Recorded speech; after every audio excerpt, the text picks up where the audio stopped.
Ke informasi lainnya, pemerintah menjamin tidak akan menaikkan harga BBM bersubsidi hingga Idul Fitri. Meskipun harga minyak mentah dunia mengalami kenaikan tajam akibat ketegangan geopolitik Timur Tengah. Pemerintah menegaskan ketersediaan BBM nasional saat ini dalam kondisi yang sangat aman.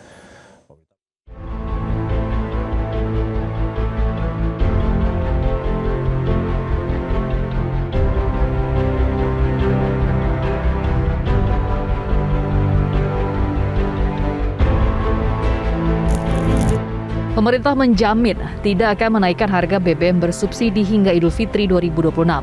Meskipun harga minyak mentah dunia mengalami fluktuasi tajam akibat ketegangan geopolitik Timur Tengah, ketahanan APBN dinilai masih cukup kuat untuk menyerap beban kenaikan harga global.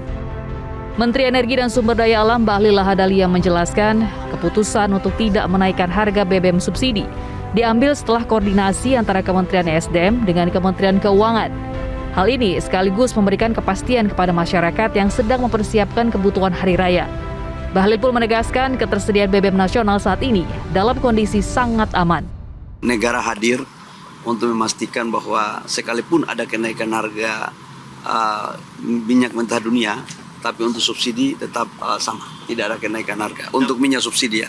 Dampak dari harga minyak global yang fluktuatif ini apa kepada Indonesia? Ya kalau terus terjadi pasti dampaknya adalah di anggaran. Pemerintah akan menambah anggaran untuk subsidi.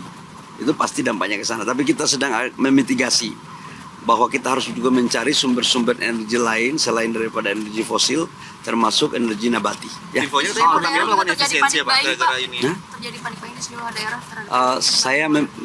Saya menyarankan dan meminta tidak perlu ada panik buying karena memang stok BBM kita cukup. Jadi yang dimaksud dengan 21 hari sampai dengan 25 hari itu adalah storage kita. Tetapi itu kan dia pergi dan datang lagi. Industri kita kan jalan terus. Dan impor kita kan nggak ada masalah. Apalagi di Timur Tengah itu kita cuma mengimpor crude-nya, minyak mentahnya. Sementara minyak jadinya kita impor dari negara Asia Tenggara dan produksi dalam negeri. Sementara itu, Menteri Keuangan Purbaya Yudisadewa menyatakan pemerintah tidak akan terburu-buru mengubah postur anggaran hanya karena fluktuasi harga harian. Apalagi APBN didesain untuk jangka panjang dengan asumsi harga minyak rata-rata sebesar $70 Amerika Serikat. Purbaya pun menekankan pentingnya sikap hati-hati dalam mengelola fiskal.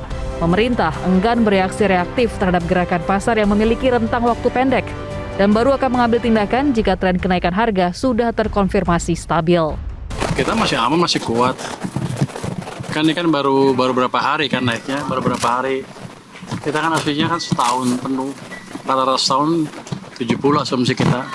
Ini kan baru berapa hari aja, jadi belum cukup untuk mengubah anggaran kita.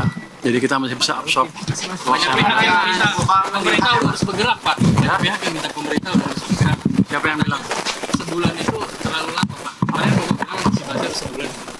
Kalau turun gimana? Kalau turun Kan dia nggak ke market. Siapa yang bilang? Emang dia analis pasar yang betulan. Kalau Anda analis minyak, itu bisa naik, bisa turun lebih cepat loh. Jadi kita lihat pastikan, betul nggak naik, betul nggak turun. Begitu berapa hari berapa minggu naik, ya udah kita bisa antisipasi naik terus. Ini kan nggak naik, tiba-tiba turun lagi.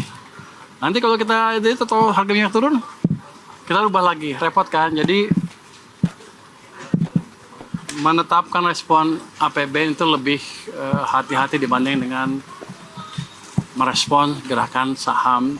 Dinamika Timur Tengah memicu fluktuasi harga minyak mentah dunia. Harga sempat menembus di atas $100 Amerika Serikat per barel, meski kemudian melandai ke kisaran $80 hingga $90 Amerika Serikat per barel. Di tengah ketegangan tersebut, pemerintah meminta masyarakat tetap tenang dan tidak melakukan aksi pembelian berlebih atau panic buying. Tim Liputan Metro TV. Jelajahi cara baru mendapatkan informasi. Download Metro TV Extend sekarang.